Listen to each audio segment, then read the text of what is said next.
I'm here with Jose Nestor Marquez, who is the director of Reversion. Uh, I'm going to ask you one question real quick, just to get it out of the way. Are you a fan of Hitchcock? Oh, a huge fan. Yeah, thank you so much. Yeah, yeah, Yeah. yes. The movie is a very small attempt to try to create the kind of suspense that he was able to create. Absolutely. That was the first thing that caught my attention. The music, the mood. Yeah. It's just really. Yeah. I mean, oh, okay. Thank you. Mm. I'm glad it was enjoyable. Yeah. Now, would you wear an Oubli? I would. I think I'd try it once. I mean, I have the advantage of knowing how it turns out. So I think I would know not to put too much faith into it. Mm-hmm. And in general, I'm kind of skeptical of technology, even though I love it. And I owe much of my career to being good with machines, being good with computers. But I think the more time you spend with machines, technology, the more that you become skeptical of the kinds of assumptions that people make when they make something, like how it's supposed to be used.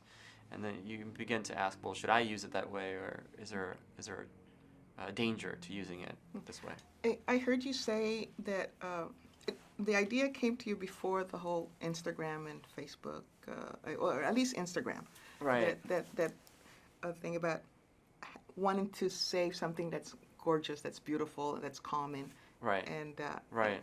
And Instagram and the Oubli kind right, of right, right. have Yeah. that same kind of. So this, I think one of the things about this movie that people might enjoy is that it's not set in a very distant future. Like, it's not set, on Mars or, in a world where robots are walking and talking, but rather a world that's like 3 months from now, or maybe 3 days from now, where in the same way that we edit the story of our lives by only posting certain kinds of photos or only sharing certain kinds of details about our lives, here's a technology that allows you to remember only the happiest parts of your life.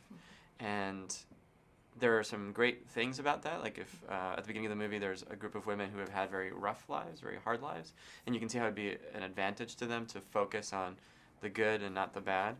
But on the other hand, you can see in the story of Sophie how doing that puts you in a kind of bubble, and that bubble can be a very dangerous place to live.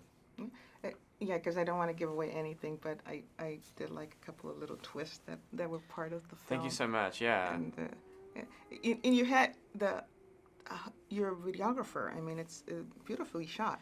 It is very pretty, and it's just beautiful. So that helps, to put a very beautiful person in front of the camera as much as you can. And Gary is also quite handsome. I have a photograph of Gary that's not even in the movie that I kept just because he looks so gorgeous. But yeah, we tried to make it, feel as luxurious as the world that she's from. And she's a rich girl. Yeah.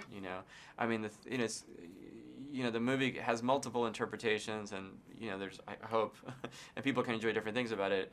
But I think the thing that's most important about who she is that she's a very rich person, and so we wanted to try to convey what it's like to be rich and to live inside a bubble.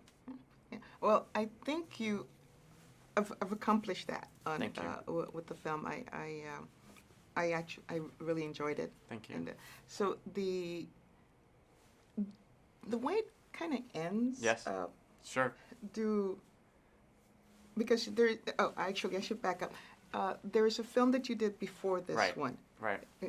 So is that like a semi-prequel? Is it a sequel or something like that? Yeah, or how they're related. So thank you for noticing and for asking. So the first movie that I made was this kind of campy science fiction movie that had some dark and deep themes, as well as some very sort of light, quirky touches. And I wanted to try to do something that was a little bit more consistent, a little bit more focused.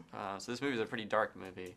It does have one of the characters from that movie, the character by the name of Issa, comes back, but we don't even know her name, in this movie. She's a way of reminding us of what people choose to push aside and forget and suppress.